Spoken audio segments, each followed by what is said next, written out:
Let's read from 1 Samuel chapter 30 as David and his men returned to their base at Ziklag from the land of the Philistines. And it's not good.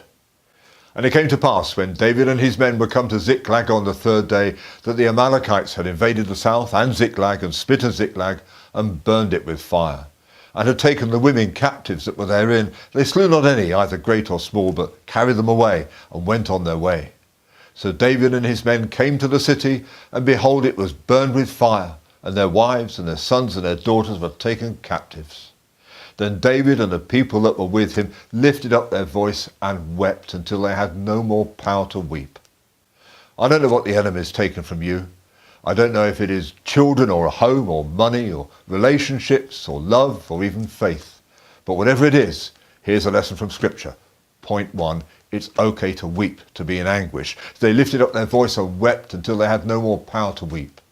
Let's go on in verse 6. And David was greatly distressed, for the people spake of stoning him, because the soul of all the people was grieved, every man for his sons and for his daughters.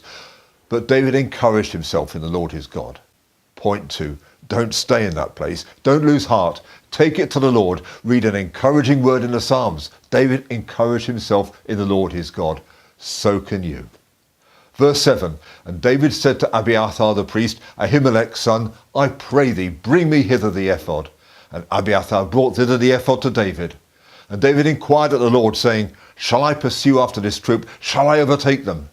And he answered him, Pursue, for thou shalt surely overtake them, and without fail recover all.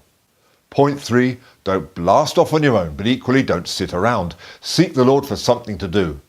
We don't have an ephod today, but we do have other believers. Pray with them, fast with them, see what they say, see if anyone has legal knowledge, strategic knowledge, or if 2 or 3 will have the same idea.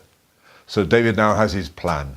Then he had a stroke of, we won't say luck, we'll say the grace of God. He came upon an Egyptian boy who was ready to inform on the Amalekites.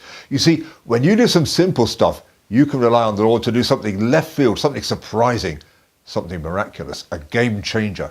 The boy led David to the enemy. Here's verse 16. And the Amalekites were spread abroad upon all the earth, eating and drinking and dancing, because of all the great spoil they had taken out of the land of the Philistines and out of the land of Judah.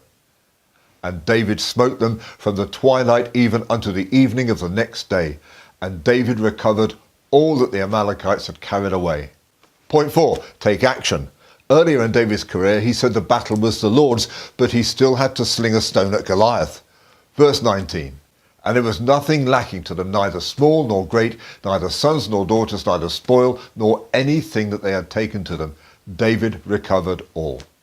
Point 5, the enemy has no business taking stuff from you. He's feasting and dancing, laughing at you, but you're coming up on him. It may not be over in a couple of days. You may have to fight for months, even years. But the word of the Lord is this, David recovered all. So what have we learned? Encourage yourself in the Lord. Seek the Lord for something to do. Cover it in prayer. Seek the help of your prayer partners. Make your plan and carry it out. Look out for the Lord's divine intervention. Expect a miracle. Don't ever give up. Don't ever say it can't be done. You can do what they did. You can have the last laugh. Like David, you can recover all.